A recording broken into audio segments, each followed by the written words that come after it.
Natural hair colour కోసం చూస్తున్నారా? అయితే Anoos henna and black expert వాడండి. నమస్తే రమ్మగారు, ఉగాది శుభాకాంక్షలు. నమస్తే జయ. సుమన్ టీవీ ప్రేక్షకులందరికీ ఉగాది శుభాకాంక్షలు. ఉగాది సందర్భంగా మనం రకరకాల వంటలు చూపిస్తా ఉన్నాం కదా రమ్మగారు. అందులో భాగంగా ఈ రోజు ఏ వంటకం చూపిస్తున్నాం? హల్వా పూరి చేద్దాం. హల్వా పూరి. ఓ, హల్వా పూరికి ఏదైనా ఒక కొలత ఉండాలి జయ. అయితే దీంతో 3 గ్లాసులు మనకి పిండి కావాలి, పై పిండి. ఓకే. 2 గ్లాసులు గోధుమ పిండి, 1 గ్లాస్ మాత్రమే మైదా పిండి వేసుకుని ముందు పిండి కలుపుకుందాం. ఓకే.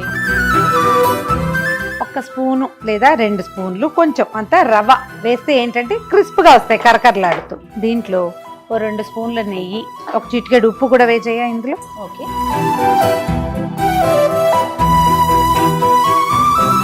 మనం కొట్టి గోధుమ పిండితోటే ఎందుకు చేయము, మైదా పిండి ఎందుకు కలుపుతాము అడుగుతారు చాలా మంది. దీనికి కొంచెం సాగాలి, కాస్త ఏమంటారు మన పరోటా లాగా కవరేజ్ కావాలి, అందుకని మైదా అవసరం అన్నమాట. ఇది మన గోధుమ పిండి కంటే కొంచెం లూజ్ గా కలుపుకోవాలి, కాస్త అంటుకుంటూ ఉండాలన్నమాట.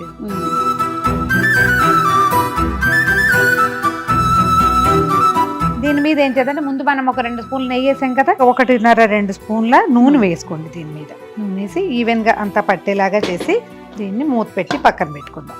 ఓకే అండి. ఈ లోపు మనం హల్వాని చేసుకుందాం. హల్వా చేసుకుందాం, చేద్దాం. ఇప్పుడు చూడు, చిన్న గ్లాస్ రవ్వ. ఓకే, ఈ గ్లాస్ రవ్వ అయితే గ్లాసున్నర పంచదార. ఓకే. 3 గ్లాసులు నీళ్లు. ఓకే. ఇదిగో 1కి 3 నీళ్ళు పోసేస్తున్నాం. తర్వాత గ్లాసున్నర పంచదార. నీళ్లు ఇంకా పెంచుకోవచ్చు జయ, మెథడ్. ఇవి 4 నీళ్లు పోసామనుకో, పంచదార ఇంకా కొంచెం ఎక్కువ వేసుకోవాల్సి వస్తుంది. నువ్వు 4 పోసిన కొందికి రవ్వ ఒదుగొస్తుంది. నీళ్లు తక్కువ పోస్తే ఎక్కువ అవ్వదు, ఇది నీళ్లు పడాలన్నమాట. పంచదార కరిగి ఈ పాకపు నీళ్లు కలపెళ్లాడుతుండగా మనం రవ్వ పోసేస్తామన్నమాట. జీడిపప్పులు చిన్న ముక్కలు చేసి పెట్టుకోండి. ఎంత బుజ్జి బుజ్జి ముక్కలు చేసామో చూడండి. చిన్న ముక్కలు చేసి వేయించి పక్కన పెట్టుకోండి. ఇవి హల్వాలో వేస్తే ఏంటంటే మనకి హల్వా పూరిలో అక్కడక్కడ జీడిపప్పు కూడా తగులుతుంటే బాగుంటుంది. కరిగిపోయింది చూడు పంచదార. పంచదార పోసినప్పుడు టక్కి వదిలేసి అటు ఇటు వెళ్ళకండి, అదే కరుగుతుంది అనుకోద్దు, గడ్డ కట్టేసి బాగుండదు. ఓకే. అందుకని కలుపుకోవాలి, ఒక్కసారి కలిపితే చక్కగా కరుగుతుంది. కొద్దిగా 1 చిటికెడు సాఫ్రాను లేదా కుంకుమ పువ్వు వేయండి. ఒక 3-4 ఏలకల పొడి. తర్వాత 1 స్పూను నెయ్యి. ఈ కాస్త ఉంచుకోండి, ఇంకొక స్పూను. ఇప్పుడు కొంచెం దీన్ని సిమ్లో పెట్టుకుని రవ్వ పోసేయండి. కొంచెం కదుపుతూ పోస్తే ఉండలు కట్టకుండా ఉంటుంది. ఈ నెయ్యి వేసేది కూడా ఇది ఉండలు కట్టకుండా ఉండటం కోసం. 2 నిమిషాల్లో దగ్గర పడిపోతుంది. మంచి వాసన వస్తుంది కదా. వేగిన రవ్వ వాసన వేరు, పచ్చి రవ్వ వాసన వేరు, కొంచెం చిన్న తేడా ఉంటుంది. కొద్దిగా చిక్కపడాలి. ఇప్పుడు మనం ఇలా వేస్తుంటే టకటక పడిపోతుంది కదా.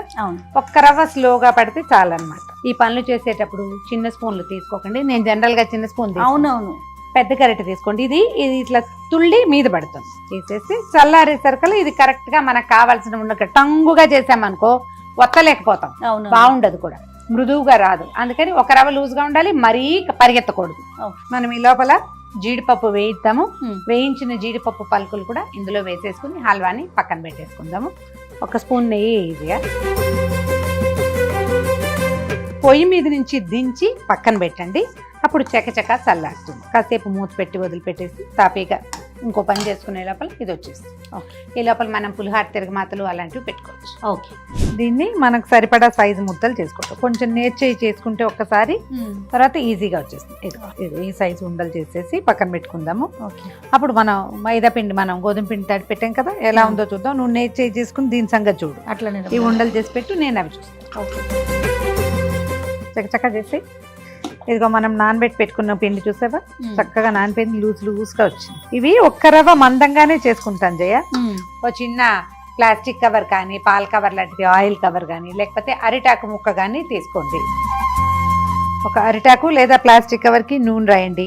సుమారుగా ఆ ముద్ద ఎంత ఉందో అంతకి అటు ఇటుగా తీసుకోవాలి. ఇది కూడా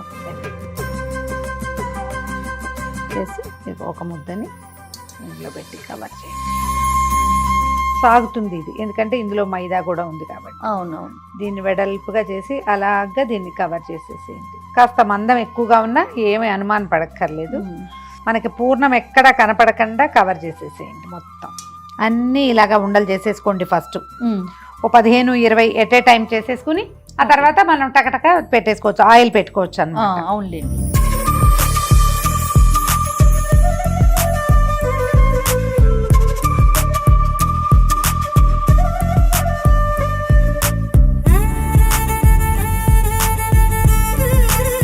ఇగో అన్నీ చేసి పెట్టుకున్నాము. అమ్మగారు ఆయిల్ పోసిన పోసేమో.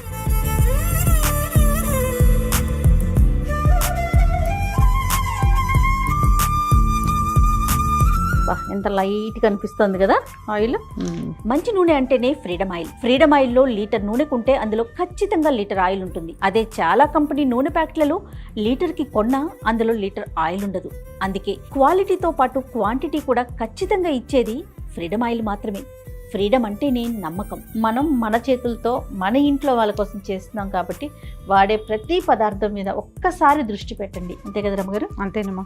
కొద్దిగా నూనె చెయ్యి లేదా నేర్ చెయ్యి చేసుకుని వేసేయటం, అద్దేస్తే వీటిని ఒత్తటము కొంచెం మన అరచెయ్యి అంత చేసుకుంటే సరిపోతుంది.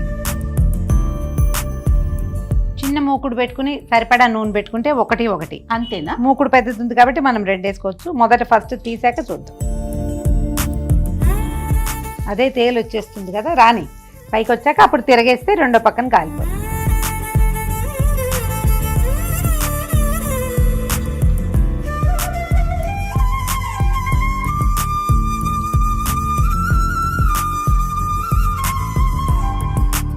చూడు ఎంత బాగా వచ్చిందో, క్రిస్ప్గా కనపడుతుంది.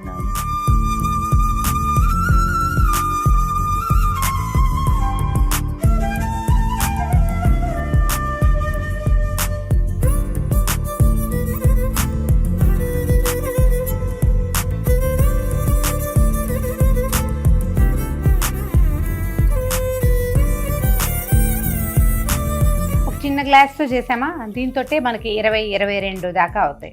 ఇంకా చిన్న పిల్లలు ఉంటాయి, బుజ్జు చేసినా కూడా బాగుంటాయి. సరదాగా చేసుకోండి. ఇదే హల్వాని మనం చక్కగా బూరెల తోపులో ముంచి హల్వా ప్రసాదం బూరెలు కూడా చేసుకోవచ్చు. ఓకే, ఎలా కావాలంటే అలా చేసుకోండి. ఒట్టి హల్వాని తిద్దామంటే అలా కూడా తినేసేయచ్చు. ఈ అవకాశాన్ని బట్టి మంచి వస్తువులతోటి స్వయంగా సొంతంగా దేవుడికి దగ్గర నైవేద్యానికి చేసి పెట్టండి. ఇంట్లో వాళ్ళకు కూడా చక్కగా రుచికరంగా చేసి పెట్టండి. మరొకసారి ఉగాది శుభాకాంక్షలు.